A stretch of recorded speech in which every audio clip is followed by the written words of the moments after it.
Thank you, Madam Chair.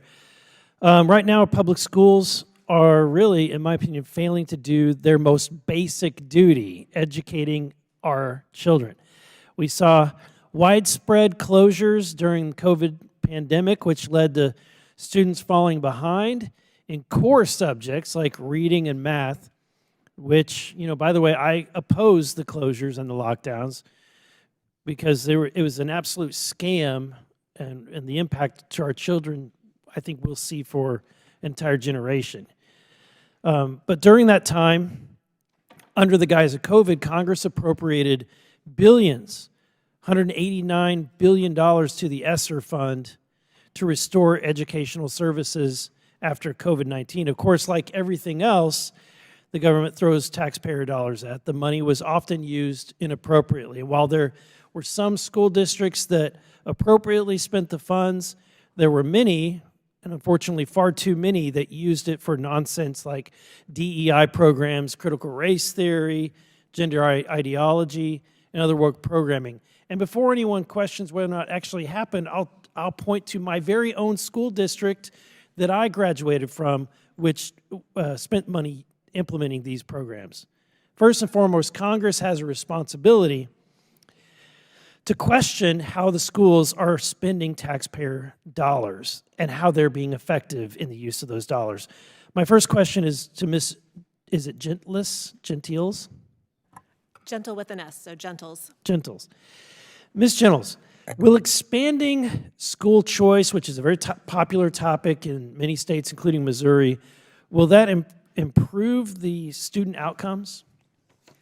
Yes, there have been close to 200 studies of existing school choice programs, and the vast majority of those do indicate that there are improvements in not just the participating students, but in the public school students in the surrounding area. Those competitive pressures improve the district services to the nearby students. So rising tide lifts all boats. Yeah, it's amazing how powerful competition can be.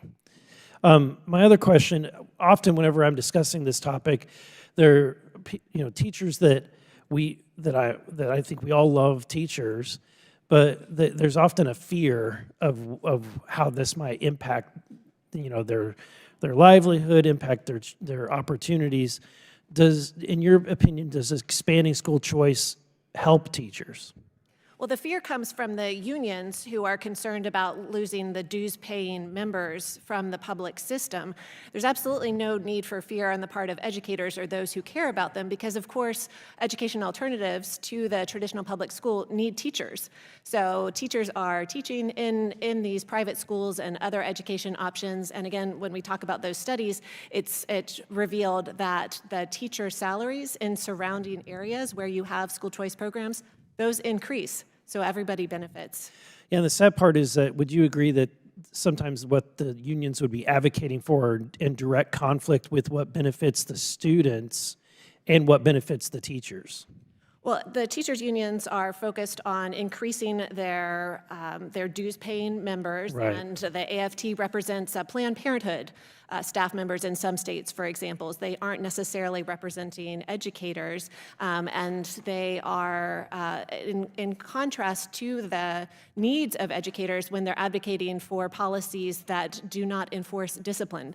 That creates unsafe environments for teachers, for example. Now, there are another number of types of different school choice endeavors within different states. Could you lay out or explain for those who are watching the different school choice opportunities and which ones work better in states that have experimented with this? Well, according to EdChoice, 75% of students attend traditional public schools, and then you have 25% of students attending private schools, charter schools, magnet programs, and home education. So that's a quarter of the nation's students benefiting from alternatives to the traditional public school. There are studies of the charter schools that show that they serve low-income students in urban areas better than the residentially assigned public schools, and I've mentioned the private school studies.